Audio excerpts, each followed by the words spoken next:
After a year of delays, Venom Let There Be Carnage has finally hit theaters. But the reality is that it took way longer for the original Venom to finally hit theaters. 20 years before Venom 2018 came out, studios were already trying to get a Venom movie made. And then with each new Spider-Man franchise that came out, Sony tried to spin Venom off into his own movie and franchise. From David Goyer to Josh Trank, a bunch of recognizable filmmakers tried to bring the famous Marvel character to the big screen. So today, we're gonna stop and look at what we know and what happened to the Venom movies that were canceled. So let's talk about it.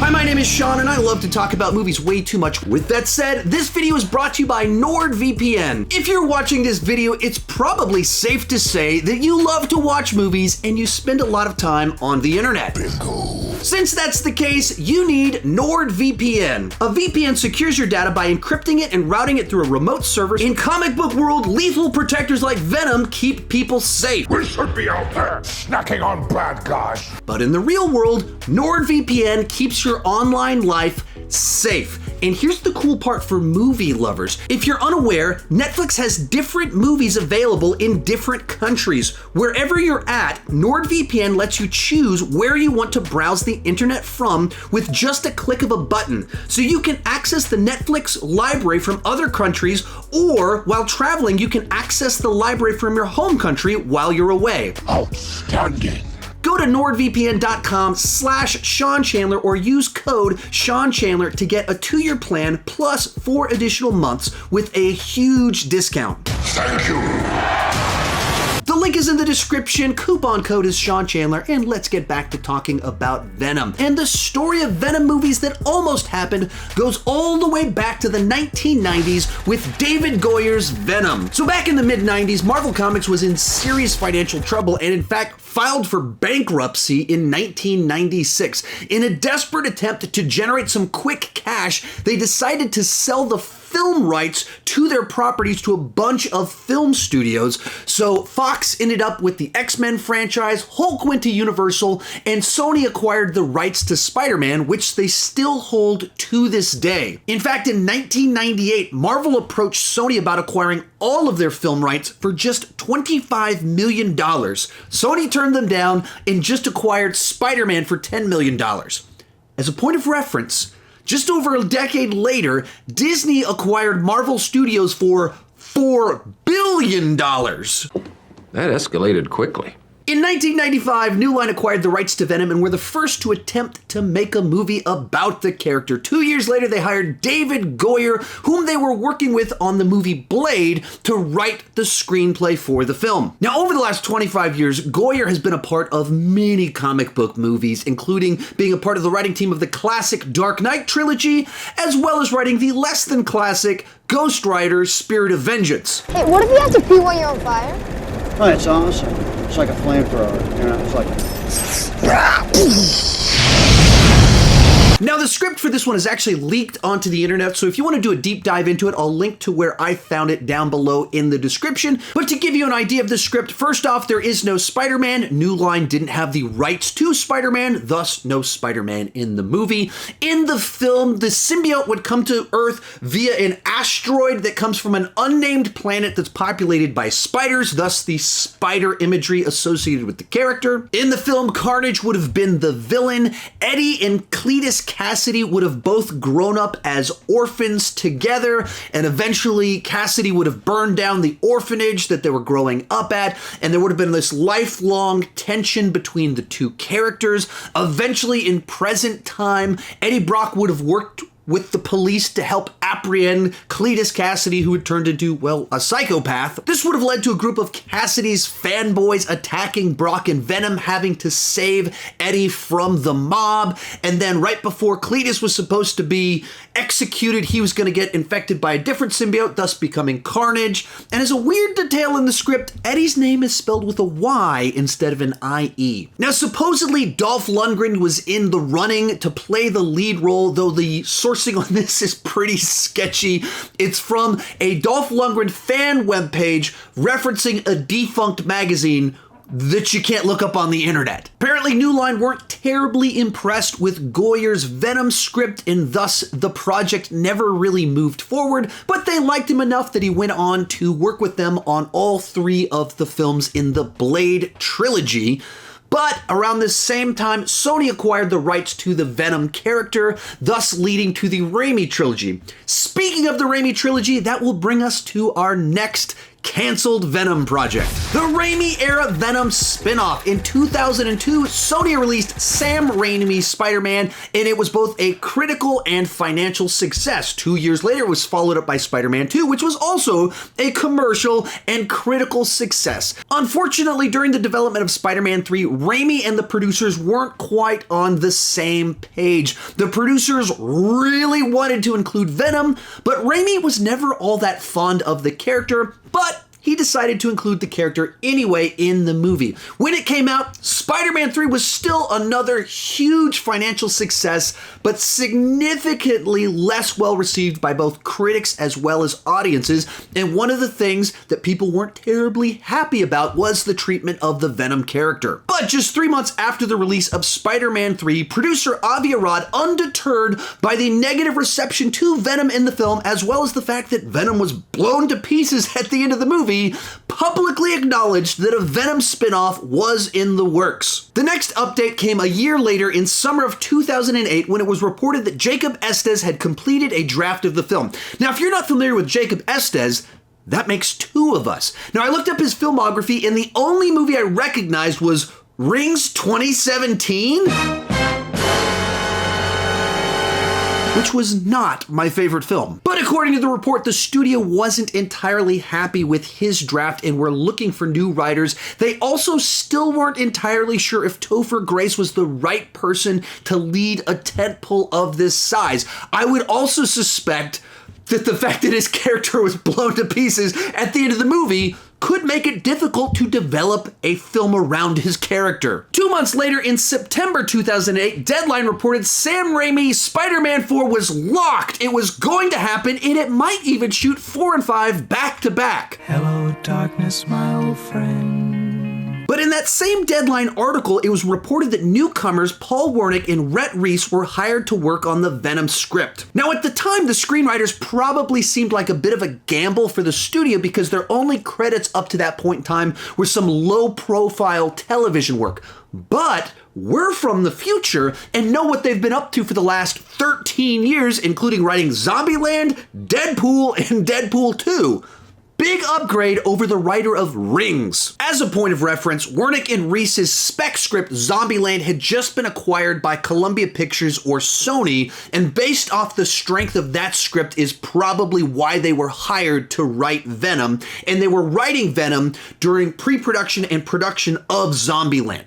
Now, we don't have a copy of their Venom script, but over the last 12 years, on numerous occasions, they have spoken about what they were trying to do with the film. In an interview with Collider in 2013, they had this to say: Reese, it was a realistic, grounded, a little more dark take on the character. Wernick, yeah, it was definitely kind of dark and soul-searchy. We love it and we're proud of it. Reese, Eddie Brock was a conflicted character, and so I don't think it could have been Peter Parker. Wernick, imagine a symbiote traveling across a city and at some point in the movie jumping from body to body as it goes, and each person that it inhabits ends up becoming really violent and striking someone else. Then it jumps to the next person.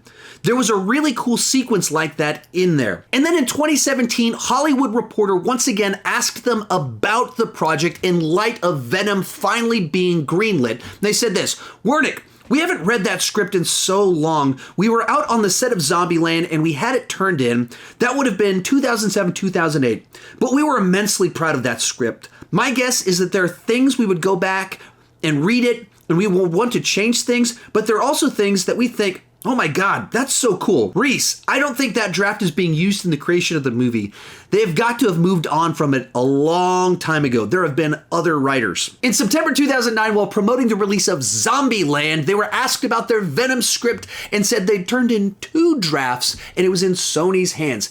Interestingly, while the script from the screenwriters of Zombieland wasn't used. Not a great plan. The movie that was eventually made was directed by the director of Zombieland. Just 1 month later, in October 2009, Gary Ross was announced as the director and new writer for the project. Ross had just completed a draft of Sam Raimi's Spider-Man 4, so apparently Sony liked his work enough to offer him the opportunity to write and direct Venom, though Raimi must not have liked his script enough to actually move forward with it. And at this point in time, it was intended to be a total reboot of Venom, and Topher Grace was no longer being considered. Now, we don't know much about Ross's take on the character except one sentence in a report that says the Ross version was to craft Venom as less a villain than an anti-hero. But it was not to be. In January 2010, just 3 months later, Sam Raimi's Spider-Man 4 was canceled and Sony decided to totally reboot the character, and thus the idea of a Venom spin-off tied to that universe was over. Rhett Reese and Paul Wernick went on to write Deadpool 1 and 2, Gary Ross went on to direct The Hunger Games, and Jacob Estes wrote Rings. A couple years later, Sony was ready to look for new talent to tackle the Marvel anti-hero, and that will bring us to Josh Trank's Venom. 3 months before the release of The Amazing Spider-Man, it was reported that Sony was in talks with Josh Trank to write and direct Venom. Now, in the year 2021, Josh Trank is infamous for directing the ill-fated Fantastic Four and directing a movie in 2020 where Tom Hardy poops his pants multiple times.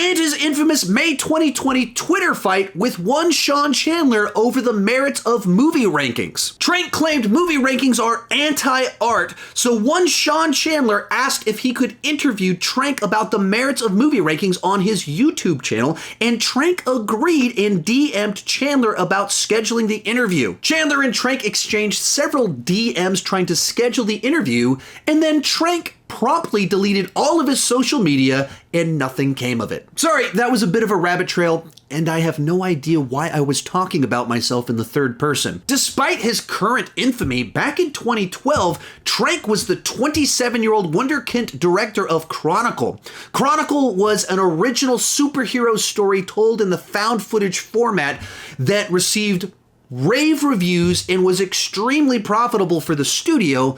Thus, because of his young age and the success of his film, he was perceived to be the next big thing in Hollywood. And before he signed on to direct a Star Wars movie that was never made, he was in talks to direct a Venom movie that was never made. In 2020, while promoting his film Capone, which coincidentally starred Tom Hardy, he was asked about Venom and said this: "That was something I was really excited about. About a month after Chronicle came out, because I was doing all these general meetings with everybody, I met with Amy Pascal and the senior executives at Sony, and Amy brought up Venom out of nowhere.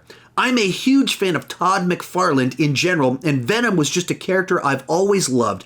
I immediately thought about The Mask. This could be a really cool synthesis of everything about The Mask that I loved, but infused into this lore of this iconic Marvel character." In all of his quotes about his take on Venom, he very frequently references The Mask. Okay. To help write the film, Trank brought in his friend Robert Siegel, the former editor-in-chief of the satirical news site The Onion, which seems like an odd pairing to write a Venom film till you realize he also wrote the awards-contending film The Wrestler, which, come to think of it, is also not the best point of reference of a film to write Venom, but at least it brings some prestige behind his name. Trank continued discussing his script and said this: "But I definitely miscalculated being within the studio system with that kind of aesthetic. I thought this was an opportunity to make something really charactery, uncomfortable, break ground in terms of having this super nuanced, uncomfortable character story with the branding of a massive 4-quadrant superhero film. We turned in the treatment and they didn't like it.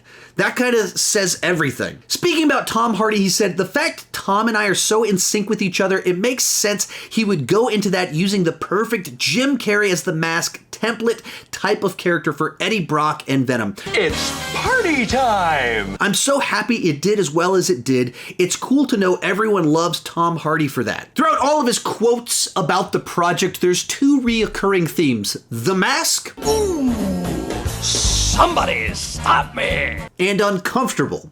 And apparently that made the executives uncomfortable. And unfortunately, or fortunately, depending on your perspective, Amazing Spider-Man producer Matt Tolmach hated his take on the character. Here's the way Trank described it. I didn't like how Matt Tolmach was coming at me in that situation because it felt very authoritative.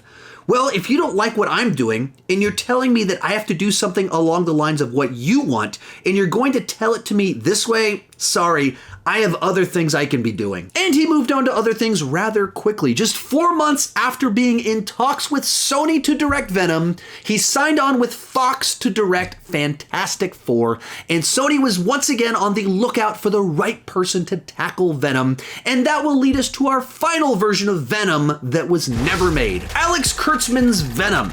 Now, prior to the release of Amazing Spider-Man 2, producers Avi Arad and Matt Tolmach had big plans to expand the Spider-Man universe with the Amazing Spider-Man 3, the Sinister Six, which they were clearly setting up in Amazing Spider-Man 2, and Venom. In fact, they may have been considering setting up Venom in Amazing Spider-Man 2. In some early and alternate versions of the Amazing Spider-Man 2 trailer, there are shots of what appears to be the Venom symbiote in the same case where you see Vulture's wings and Doc Ock's arms. In December 2013, it was reported that the producers had brought together 5 screenwriters to develop this Spider-Man universe. Alex Kurtzman, Roberto Orci, and Jeff Pickner were working on the Amazing Spider-Man 3 script. Drew Goddard was brought on to write and direct Sinister Six, and Kurtzman, Orci, and Ed Solomon were working on the Venom script, with Kurtzman in talks to direct. Over the last couple of decades, Alex Kurtzman has made a name for himself by writing such blockbusters as Transformers, Star Trek 2009, and Amazing Spider-Man 2. More recently, he launched Universal's Dark Universe with The Money. Coincidentally, it was both the first and the last movie in this shared universe, in the same sense that all movies are a shared universe with themselves. And then over the last 4 years, he has driven Star Trek straight into the ground. But that's a topic for another video. Throughout 2014, Kurtzman occasionally gave some vague updates on Venom. The idea is that you can do things with Venom that you can't do with Spider-Man. Venom is the representation of every line that will get crossed. He's a much darker character. In September 2014, when asked if he'd made any progress on the story, he said, "Yeah, before last Friday came out, we started kind of roughing out a story. Ed Solomon's going to be writing it very soon. I can't tell you too much, but I'm really excited about it." If you're unfamiliar with Ed Solomon's resume, he's written such comedy classics as the Bill and Ted movies, as well as the first Men in Black, and he's written some movies that are not classics, such as Super Mario Brothers. So, some pretty high highs and some pretty low lows. And on casting, Kurtzman had this to say: "I would not say it's an easy choice. I would say that there are quite a few things about Venom that are interesting. Venom had several different iterations, and there were several things that are very unique, interesting, and specific. And so I think we will want to make sure that we're making the right choices for a character that's so beloved." So in all the times he was asked about Venom, he basically said absolutely nothing that was useful in understanding his take on the character. But at least he wanted to make right choices, not wrong choices. While there weren't any additional updates about this version of Venom, we do get some sort of idea about the discussions being had behind the scenes via the Sony email leaks. In a section of emails from May 2014 from Drew Goddard on Sinister Six, he said, "Let's talk. This is really similar to what Matt Tolmach pitched me.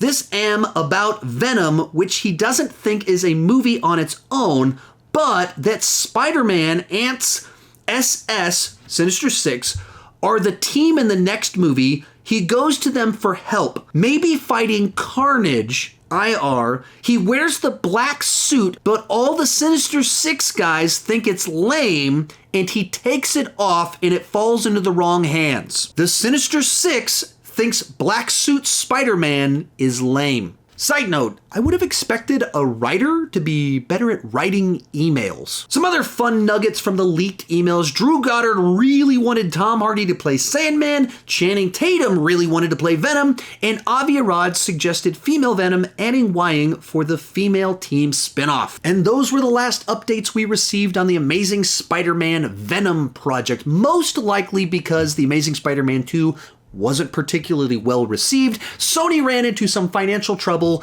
and then they decided to cut a deal with Mickey Mouse to reboot Spider-Man in a franchise that's actually inside of the MCU. But in March 2016, The Hollywood Reporter reported, because that's what they do, that Venom was back on with Dante Harper writing. And that went absolutely nowhere. But then a year later, once again, Sony announced that they were trying to get a Venom movie made for a 2018 release.